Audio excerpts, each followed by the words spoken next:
یہ ٹوٹے دلوں کو جوڑ گیا، کچھ ایسا پلایا ساقی نے کہ تشن لبی میں چھوڑ گیا۔ یہ تھے شاعر اسلام جناب مولوی فیصل میرٹھی، جو اپنے عمدہ انداز میں آپ حضرات کے سامنے اپنا کلام پیش کر رہے تھے۔ لیکن آپ حضرات سے میری درخواست ہے کہ آپ سکون اور وقار کے ساتھ بیٹھیں، لیکن بیداری کے ساتھ، تھوڑی بیداری کے ساتھ بیٹھیں۔ اس سے قبل علماء کرام کے بیانات کا سلسلہ شروع ہو، بیداری لانے کے لیے ہم چاہتے ہیں کہ ایک نعرہ لگایا جائے، نعرہ تکبیر، بلند آواز سے، تاکہ محسوس ہو کہ آپ بیدار بیٹھے ہیں، ہلچل سی ہے اور بشاشت کے ساتھ آپ یہاں سن رہے ہیں۔ نعرہ تکبیر، علماء کرام زندہ باد، علماء کرام، علماء کرام، ماشاءاللہ بھائیے، بلا کسی تاخیر و تمہید کے بیان و خطابت کا سلسلہ شروع کیا جاتا ہے۔ ہمارے درمیان ہمارے معزز مہمان، نوجوان مقرر اور جو سرزمین شاملی سے چل کر ہمارے درمیان تشریف لائے ہیں، میں انتہائی ادب و احترام کے ساتھ درخواست گزار ہوں۔ بے مثال خطیب ہیں جناب حضرت مفتی وجاہت فرید قاسمی صاحب دامت برکاتہم، میں انتہائی ادب کے ساتھ درخواست گزار ہوں تشریف لائیں اور اپنے ولولہ انگیز خطاب سے ہم سب کو مستفیض فرمائیں۔ الحمدللہ الذی کفا وسلام علی عبادہ الذین اصطفى اما بعد، وقال اللہ تبارک وتعالی فی القرآن المجید والفرقان الحمید، اعوذ باللہ من الشیطان الرجیم، بسم اللہ الرحمن الرحیم، قل ان کنتم تحبون اللہ فاتبعونی یحببکم اللہ ویغفر لکم ذنوبکم واللہ غفور رحیم۔ وقال النبی صلی اللہ علیہ وسلم، یؤشک ان یأتی علی الناس زمان لا یبقى من الاسلام الا اسمہ ولا يبقى من القرآن الا رسمه مساجدهم عامرة وهي خراب من الهدى او كما قال عليه الصلاة والسلام۔ اسٹیج پر تشریف فرما قابل قدر موقر علماء کرام اور میرے محسن و کرم فرما حضرت مولانا مفتی شہزاد صاحب قاسمی دامت برکاتہم العالیہ، میرے عزیز ساتھیوں، میں نے ابھی آپ حضرات کے سامنے قرآن کریم کی ایک آیت، پھر جناب مدنی کریم صلی اللہ علیہ وسلم کی ایک حدیث آپ حضرات کے سامنے پیش کی ہے۔ دعا فرمائیں کہ اللہ رب العزت مجھے صحیح کہنے، آپ حضرات کو صحیح صحیح سننے اور ہم سب کو مل کر ان باتوں پر عمل کرنے کی توفیق عطا فرمائے۔ میرے عزیز ساتھیوں، اگر آپ اس جلسے کے اندر جو بھی باتیں آپ کو سنائی جائیں، اگر عمل کی نیت سے آپ نہ بیٹھیں، یہ شامیانے لگانا، یہ مائک لگانا، اتنا بڑا خرچ مدرسے کے اوپر کرنا بالکل بیکار ہے۔ پہلی چیز تو یہ ہونی چاہیے کہ جو باتیں آپ حضرات کے سامنے پیش کی جائیں اس پر عمل کی نیت ہونی چاہیے۔ اللہ کے نبی صلی اللہ علیہ وسلم نے حضرات صحابہ کرام رضوان اللہ تعالی علیہم اجمعین کو خطاب کیا تو اللہ کے نبی صلی اللہ علیہ وسلم نے فرمایا کہ اے میرے صحابہ، ان قریب اس امت کے اوپر ایک ایسا زمانہ آنے والا ہے کہ مذہب اسلام کا نام تو باقی رہے گا، لیکن مذہب اسلام کی روحانیت لوگوں کے دلوں سے نکلتی چلی جائے گی۔ معلوم یہ ہوگا کہ اس دنیا کے اندر مسلمان تو بے انتہا ہے۔ آپ کسی بھی ضلع میں چلے جاؤ، کسی بھی بستی میں چلے جاؤ، کسی بھی گاؤں دیہات میں چلے جاؤ، جگہ جگہ آپ کو مسجدیں بھی ملیں گی، مدرسے بھی ملیں گے، اور وہاں پر رہنے بسنے والے مسلمان بھی ملیں گے۔ لیکن اللہ کے نبی صلی اللہ علیہ وسلم نے ارشاد فرمایا کہ مسلمان تو ملیں گے، لیکن مسلمانوں کے اندر سے مسلمانوں کی اسلام کی جو روحانیت ہے وہ ختم ہوتی چلی جائے گی۔ گویا کہ مسلمان فقط نام کا رہ جائے گا، کام کا مسلمان نہیں ہوگا، اور مسلمان ایسا ہوگا کہ اللہ کے نبی صلی اللہ علیہ وسلم کے بتائے ہوئے راستے کی خود مخالفت کرے گا۔ گویا کہ مسلمان ایسا ہوگا کہ جس راستے پر اللہ کے نبی صلی اللہ علیہ وسلم مجھے اور آپ کو بتا کر گئے ہیں، جس راستے پر اللہ رب العزت نے اپنا انعام اتارا ہے، جس راستے پر اللہ رب العزت نے کامیابی اتاری ہے، ہم مسلمان اس راستے کو ٹھکرا کر اغیار کے راستے کو اپنائیں گے۔ ہم مسلمان غیروں کی تہذیب کو، ہم مسلمان غیروں کے کلچر کو اپنی زندگیوں کے اندر اپنائیں گے، اور اس کا صلہ مجھے اور آپ کو یہ ملے گا کہ ہم دنیا کے اندر بھی ناکام اور آخرت کے اندر بھی نامراد ہو جائیں گے۔ میرے عزیز ساتھیوں، کہ اللہ کے نبی صلی اللہ علیہ وسلم نے ارشاد فرمایا کہ اے لوگوں ذرا سنو، اگر تمہیں کامیابی تلاشنی ہے، اگر تم دیکھنا چاہتے ہو کامیابی کس راستے پر ہے، اگر تم دیکھنا چاہتے ہو اللہ رب العزت کا انعام کہاں ہے، تو اللہ کے نبی صلی اللہ علیہ وسلم نے ارشاد فرمایا کہ وہ میری سنتوں کے اندر موجود ہے۔ گویا کہ کوئی انسان اگر اللہ کے نبی صلی اللہ علیہ وسلم سے اگر محبت کرنے کا دعویٰ تو کرتا ہے، لیکن اس مسلمان کے افعال میں، اس مسلمان کے کردار میں، اس مسلمان کے رہن سہن میں، اس مسلمان کی گفت و شنید میں اگر اللہ کے نبی صلی اللہ علیہ وسلم کی سنت نہ پائی جاتی ہو، میرے عزیز ساتھیوں، کہ اللہ کے نبی صلی اللہ علیہ وسلم نے مجھے اور آپ کو زندگی بسر کرنے کا طریقہ بتایا ہے، اللہ کے نبی صلی اللہ علیہ وسلم نے مجھے اور آپ کو زندگی گزارنے کا طریقہ بتایا ہے، کہ اللہ کے نبی صلی اللہ علیہ وسلم اپنے گھر کے اندر کس طریقے سے داخل ہوا کرتے تھے، امہات المؤمنین سے اللہ کے نبی کس طریقے سے گفتگو کیا کرتے تھے، اللہ کے نبی کی گھر کی زندگی کیا تھی، اللہ کے نبی کی بازار کی زندگی کیا تھی، اللہ کے نبی کا اپنے یار دوستوں کے ساتھ ملنا جلنا کیسا تھا۔ گویا کہ اللہ کے نبی صلی اللہ علیہ وسلم نے مجھے اور آپ کو پیشاب تک کرنے کا طریقہ اور سلیقہ بتایا ہے۔ گویا کہ معلوم ہوا کہ اگر کامیابی کہیں ہے وہ اللہ کے نبی صلی اللہ علیہ وسلم کے راستے میں،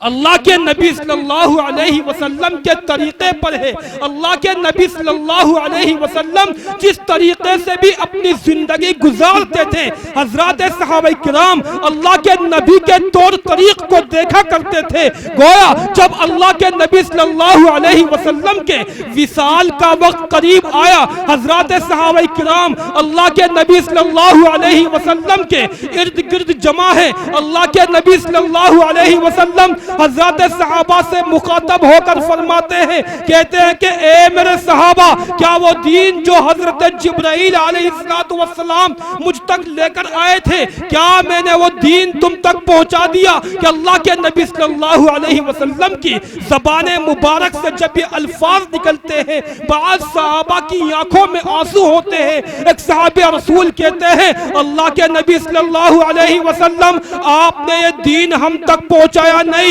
بلکہ آپ نے اس دین کے اوپر ہمیں عمل کر کے دکھایا ہے۔ میرے عزیز ساتھیوں، گویا کہ اللہ کے نبی صلی اللہ علیہ وسلم نے بتایا ہے کہ اگر تمہیں کامیابی چاہنی ہے، وہ کامیابی اللہ کے نبی کی سنتوں کے اندر موجود ہے، اللہ کے نبی کے طور طریقے کے اندر موجود ہے۔ حضرات صحابہ کرام اتنا اللہ کے نبی صلی اللہ علیہ وسلم سے جتنا محبت کیا کرتے تھے، اس سے بھی کہیں زیادہ محبت اللہ کے نبی کے طور طریقوں پر کیا کرتے تھے، اللہ کے نبی کی سنتوں پر کیا کرتے تھے، اللہ کے نبی کے رہن سہن پر کیا کرتے تھے۔ وہ صحابہ، ایک صحابہ رسول ہے، غسل کر کے آتے ہیں، سر کے بال تھوڑے سے سخت ہیں۔ وہ صحابہ رسول اپنے بالوں کے اندر کنگھا کرنا چاہتے ہیں لیکن وہاں پر بال گھنگرالے ہیں، ان گھنگرالے بالوں کی وجہ سے ان کے سر کے اندر بیچ کی مانگ نکلتی نہیں ہے کہ اللہ کے نبی صلی اللہ علیہ وسلم جب بھی اللہ کے نبی اپنے بالوں کے اندر جب بھی کنگھا کیا کرتے تھے تو اللہ کے نبی اپنے بالوں میں بیچ کی مانگ نکالا کرتے تھے۔ ان صحابہ رسول کے دل کے اندر داعیہ ہوا کہ میں بھی اپنے سر کو اللہ کے نبی کے طریقے پر بناؤں گا، لیکن وہاں تو بال سخت ہیں، ان بالوں میں کنگھی نکلتی نہیں ہے، ان بالوں میں بیچ کی مانگ نکلتی نہیں ہے۔ وہ صحابہ رسول ایک لوہے کی سلاخ کو لیتے ہیں، اس کو گرم کرتے ہیں، گرم کرنے کے بعد اپنے سر کے بیچوں بیچ اس سلاخ کو پھیر دیا کرتے ہیں۔ اس کی وجہ سے ان کے سر کے بال بھی جل جاتے ہیں، ان کے سر کی کھال بھی جل جایا کرتی ہے۔ پھر اللہ کے نبی صلی اللہ علیہ وسلم کی خدمت میں آتے ہیں اور آ کر سلام کرتے ہیں۔ اللہ کے نبی صلی اللہ علیہ وسلم ان صحابہ رسول کے سر کو دیکھتے ہیں، اللہ کے نبی سوال کرتے ہیں، کہتے ہیں کہ اے میرے دوست، اے میرے صحابی، تیرا سر یہ زخمی کیوں ہوا ہے؟ وہ صحابہ رسول کہتے ہیں اللہ کے نبی صلی اللہ علیہ وسلم میں اپنے سر کے اندر آپ کی سنت کو ڈھونڈ رہا تھا، میں اپنے سر کے اندر آپ کی سنت کو زندہ کرنا چاہتا تھا، لیکن اللہ کے نبی صلی اللہ علیہ وسلم میرے بال سخت ہونے کی وجہ سے میرے سر کے اندر وہ مانگ نہیں نکلا کرتی تھی۔ اللہ کے نبی جس مانگ کو آپ نکالتے ہیں، اس لیے اللہ کے نبی صلی اللہ علیہ وسلم میں نے لوہے کی سلاخ کو گرم کر کے اپنے سر کے اوپر پھیر دیا۔ اللہ کے نبی صلی اللہ علیہ وسلم نہ میں نے اپنے بال کی پرواہ کی ہے، نہ میں نے اپنی کھال کی پرواہ کی ہے، اگر پرواہ کی ہے تو آپ کی سنت کی ہے، آپ کی اتباع کی ہے۔ میرے عزیز ساتھیوں، وہی صحابہ کرام جو اللہ کے نبی صلی اللہ علیہ وسلم سے جتنی محبت کیا کرتے تھے اس سے بھی کہیں زیادہ اللہ کے نبی کے طور طریقوں سے محبت کیا کرتے تھے۔ میرے عزیز ساتھیوں، ایک صحابہ رسول اللہ کے نبی صلی اللہ علیہ وسلم کی خدمت میں حاضر ہوئے، اور آج تو ہمارا رواج یہ ہے کہ ہم لوگ جب نائیوں کی دکان پر جاتے ہیں اور اپنے سر کے اندر عجیب طریقے کی اپنی کٹنگ کرواتے ہیں، کوئی ادھر سے گنجا ہو جاتا ہے، کوئی ادھر سے گنجا ہو جاتا ہے، کوئی اپنے سر پر بیچ میں بال رکھتا ہے، اور بعض انسان تو ایسے ہیں کہ اپنے بالوں کو رنگوں سے رنگوا دیا کرتے ہیں۔ میرے عزیز ساتھیوں، ذرا سوچنے کا مقام ہے کہ کیا اللہ کے نبی صلی اللہ علیہ وسلم نے مجھے اور آپ کو یہ تعلیم دی تھی کہ آج ہم لوگوں نے اغیار کی تہذیب پر اتنا عمل کیا کہ آج ہم مسلمان لوگ اپنی شب و شباہت کو بھول گئے ہیں، اپنے طور طریقے کو بھول گئے ہیں، اللہ کے نبی کی سنتوں کو بھول گئے ہیں، قرآن کے پیغام کو ہم بھول گئے ہیں۔ اگر ہم نے یاد کیا ہے، ہم نے اغیار کی تہذیب کو یاد کیا ہے، غیر لوگوں کے لباس کو ہم نے یاد کیا ہے، ان کے طور طریقے کو ہم نے اپنی زندگیوں کے اندر اتارا ہے۔ میرے عزیز ساتھیوں، میں خاص طور سے اپنے نوجوان بھائیوں سے کہنا چاہتا ہوں، اور خاص طور سے جب ہمارے نوجوان بھائی عید کے تہوار کے موقع پر بازاروں میں جاتے ہیں اور اپنے لیے اچھے کپڑوں کا انتظام کرتے ہیں، بعض ہمارے مسلمان بھائی ایسی پینٹ بازار سے خرید کے لاتے ہیں جو پینٹ آپ کی یہاں سے پھٹی ہوئی ہوتی ہے۔ یاد رکھو، وقت کے علماء کرام آپ کے اسٹیج پر موجود ہیں، آپ کسی بھی عالم سے اس فتوے کو لے سکتے ہو کہ اگر آپ کی پینٹ ناف سے لے کر گھٹنوں تک کا جو حصہ ہوا کرتا ہے یہ انسان کا سطر کہلایا جاتا ہے، اس کا ڈھکنا ضروری ہوا کرتا ہے۔ لیکن میرے عزیز ساتھیوں، ہم بازاروں میں جاتے ہیں، ہم پینٹ خرید کے لاتے ہیں، وہ پینٹ ہماری یہاں سے پھٹی ہوئی ہوتی ہے، ہمارے گھٹنوں کے اوپر سے پھٹی ہوئی ہوتی ہے، ہماری ران کے اوپر سے پھٹی ہوئی ہوتی ہے، اور ہمارے نوجوان اس کپڑے کو پہن کر عیدگاہ کے اندر نماز عید ادا کرنے جاتے ہیں، اس کپڑے کو پہن کر ہمارے نوجوان جمعے کی نماز ادا کرنے کے لیے جاتے ہیں۔ میں آپ لوگوں سے کہنا چاہتا ہوں کہ جو انسان اس طریقے کا گھٹیا لباس پہن کر اگر نماز پڑھنے کے لیے جاتا ہے، خدا کی قسم اس کی نماز بھی فاسد ہے، خدا کی قسم اس کی نماز بھی فاسد ہے۔ میرے عزیز ساتھی، ساتھیوں مجھے اور آپ کو چاہیے کہ ہم انگریزی تہذیب کو چھوڑ کر ہم اللہ کے نبی صلی اللہ علیہ وسلم کے سنتوں کے اوپر اپنی زندگی گزاریں، اللہ کے نبی کے طور طریقوں پر اپنی زندگی گزاریں۔ ہم نائیوں کی دکان پر جاتے ہیں، اپنی داڑھیوں کو شیو کراتے ہیں، اور یہاں تک کہ اب تک تو صرف جرم یہ تھا کہ ہمارے نوجوان یہ امت مسلمہ کے فرزند یہ اللہ کے نبی صلی اللہ علیہ وسلم کی داڑھی جیسی عظیم سنت کو کٹواتے ہیں۔ اس سے بھی کہیں زیادہ غم کی بات یہ ہے، سنت کو کٹواتے تو ہیں بلکہ اس داڑھی کے اندر اب قسم قسم کے ڈیزائن بھی نکلواتے ہیں۔ میرے عزیز ساتھیوں، ایک صحابی رسول اللہ کے نبی صلی اللہ علیہ وسلم کی خدمت میں آتے ہیں، ان کے چہرے پر داڑھی کے 1 یا 2 بال تھے، تو اللہ کے نبی صلی اللہ علیہ وسلم نے ان بالوں کو دیکھا تو اللہ کے نبی مسکرا دیا۔ ان صحابہ رسول کے دل کے اندر یہ بات پیدا ہوئی کہ شاید کہ اللہ کے نبی صلی اللہ علیہ وسلم کو میری داڑھی پسند نہیں آئی۔ وہ صحابہ رسول اللہ کے نبی صلی اللہ علیہ وسلم سے تھوڑے سے اوجھل ہوتے ہیں اور چپ چاپ اپنے ان بالوں کو توڑ دیا کرتے ہیں، پھر اللہ کے نبی کے سامنے آتے ہیں تو اللہ کے نبی صلی اللہ علیہ وسلم جب ان صحابہ رسول کے چہرے کو دیکھتے ہیں تو اللہ کے نبی اپنے چہرے کو موڑ لیتے ہیں۔ وہ صحابہ رسول دوبارہ پھر اللہ کے نبی کے سامنے آتے ہیں، اللہ کے نبی پھر ان سے اپنے چہرے کو موڑ لیا کرتے ہیں، یہاں تک کہ اب وہ صحابہ رسول سمجھ گئے ہیں شاید کہ مجھ سے کوئی گناہ سرزد ہو گیا ہے، شاید کہ مجھ سے کوئی غلطی ہو گئی ہے، میں نے اللہ کے نبی کی سنت کو میں نے توڑ دیا ہے، میں نے اللہ کے نبی کی سنت کو اپنے چہرے سے ہٹا دیا ہے۔ اب وہ صحابہ رسول اسی وقت قسم کھاتے ہیں جب تک میرے چہرے کا، جب تک یہ میری داڑھی کا بال اتنا ہی بڑا نہ ہو جائے اس وقت تک اللہ کے نبی کو اپنا چہرہ نہیں دکھاؤں گا۔ تو لہذا وہ صحابہ رسول جنگلوں کے اندر نکل جاتے ہیں، توبہ کرتے ہیں، اور یہاں تک کہ جب داڑھی کا بال بڑا ہو جاتا ہے پھر اللہ کے نبی صلی اللہ علیہ وسلم کی خدمت میں آ کر سلام عرض کرتے ہیں، کہتے ہیں کہ اللہ کے نبی صلی اللہ علیہ وسلم اللہ کے نبی کو جب سلام عرض کرتے ہیں تو اللہ کے نبی صلی اللہ علیہ وسلم ان صحابہ رسول کے سلام کا جواب بھی دیتے ہیں، ان صحابہ رسول کو اپنے سینے سے بھی لگاتے ہیں۔ میرے عزیز ساتھیوں، معلوم ہوا کہ اللہ کے نبی صلی اللہ علیہ وسلم نے ایک روایت کے اندر ارشاد فرمایا کہ اپنی مونچھوں کو چھوٹا کرو اور اپنی داڑھیوں کو بڑھاؤ۔ میرے عزیز ساتھیوں، آج ہم نائیوں کی دکان پر جاتے ہیں،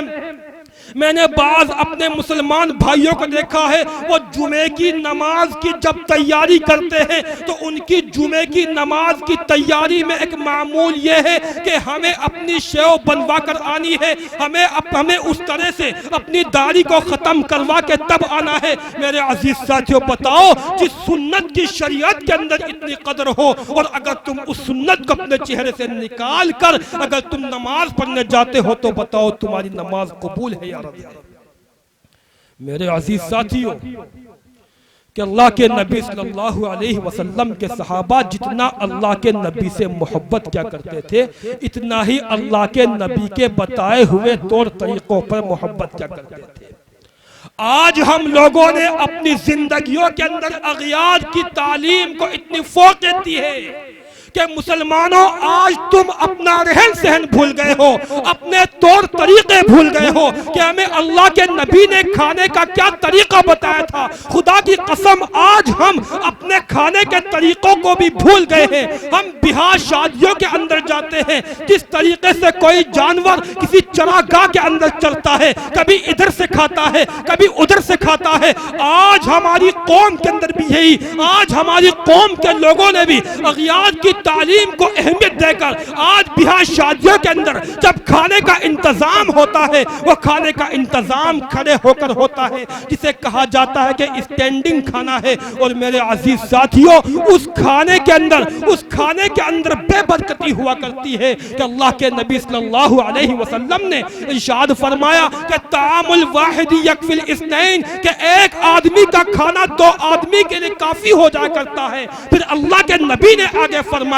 طعام الاثنین یکفی الاربع، کہ 2 آدمی کا کھانا 4 آدمی کے لیے کافی ہو جاتا ہے۔ پھر اللہ کے نبی نے فرمایا طعام الاربع یکفی الثمانیہ، کہ 4 آدمی کا کھانا کھانا آج آدمی کے لیے کافی ہو جایا کرتا ہے میرے عزیز ساتھیوں، لیکن ہم دیکھتے ہیں شادی بیاہوں کا ماحول ایسا ہے کہ ہم اپنے ہاتھوں کے اندر پلیٹ لیتے ہیں، کوئی کھانا ادھر سے لیتا ہے، کوئی کھانا ادھر سے لیتا ہے، اور یہاں تک کہ ایک آدمی اپنی پلیٹ کے اندر کھانا اس قدر زیادہ اتار دیا کرتا ہے کہ جب اس سے کھانا نہ کھایا جائے وہ اپنی پلیٹ کو یا تو کسی ٹیبل کے نیچے سرکاتا ہے یا ڈسٹ بن کے اندر پھینک دیا کرتا ہے میرے عزیز ساتھیوں۔ پھر آپ آ کر وقت کے علماء کے سامنے پہنچتے ہو اور جا کر شکایت کرتے ہو کہ ہمارا روزگار نہیں چل رہا ہے۔ ایک موقع پر اللہ کے نبی صلی اللہ علیہ وسلم اپنے گھر کے اندر تشریف فرما ہے، دیکھتے کیا ہے، ایک روٹی کا ٹکڑا باہر صحن کے اندر پڑا ہوا ہے۔ اللہ کے نبی صلی اللہ علیہ وسلم حضرت عائشہ سے مخاطب ہوتے ہیں اور کہتے ہیں کہ عائشہ یہ روٹی کا ٹکڑا صحن پر کیوں پڑا ہوا ہے؟ اللہ کے نبی نے فرمایا کہ عائشہ یہ روٹی کا ٹکڑا ہے، اس کی جتنی انسان قدر کرتا ہے اللہ رب العزت اس کی روزی کو اتنا بڑھا دیا کرتے ہیں۔ میرے عزیز ساتھیوں، ایک صحابی رسول حضرت حذیفہ ابن الیمان رضی اللہ تعالی عنہ، ایک مرتبہ کافی بڑے بڑے لوگ، گورنر قسم کے لوگ ہیں، ان کے بیچ میں بیٹھ کر کھانا تناول فرما رہے ہیں، برابر میں آپ کا خادم بھی بیٹھا ہوا ہے۔ حضرت حذیفہ ابن الیمان جب کھانا کھاتے ہیں تو کھانا کھاتے ہوئے روٹی کا ٹکڑا زمین پر گر جاتا ہے، دسترخوان پر گر جاتا ہے۔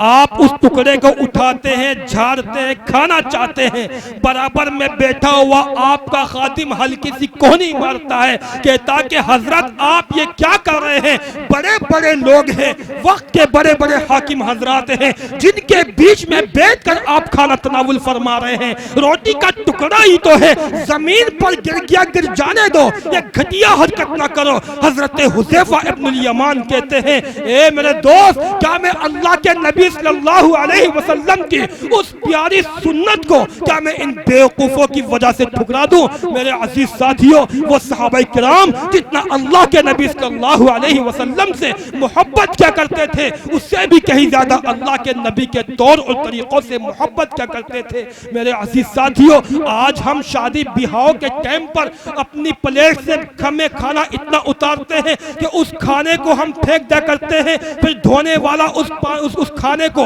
نالیوں کے اندر وہ رزق بہتا پھرتا ہے۔ میرے عزیز ساتھیوں، مجھے اور آپ کو چاہیے کہ ہم اپنی پلیٹ کے اندر کھانا اتنا اتاریں جس کو ہم آسانی کے ساتھ کھا سکتے ہوں۔ قرآن کریم کے اندر اللہ رب العزت نے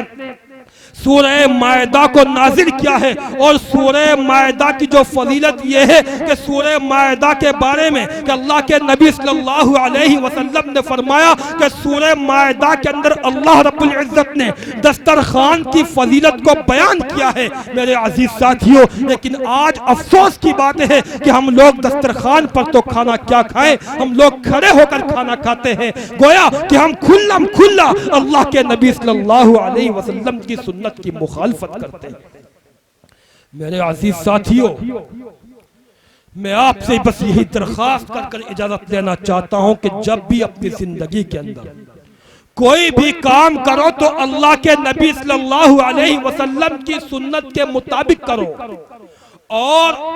قدم قدم پر ہر وقت اللہ رب العزت سے توبہ استغفار کرتے رہا کرو۔ میرے عزیز ساتھیوں، کہیں ایسا نہ ہو کہ ہم لوگ اللہ رب العزت کی گرفت میں آ جائیں اور اللہ رب العزت کا عذاب ہم سب کے اوپر مسلط ہو جائے۔ میرے عزیز ساتھیوں، دعا فرمائیں کہ اللہ رب العزت مجھے بھی آپ کو بن باتوں پر عمل کی توفیق عطا فرمائے۔ وآخر دعوانا الحمدللہ رب العالمین۔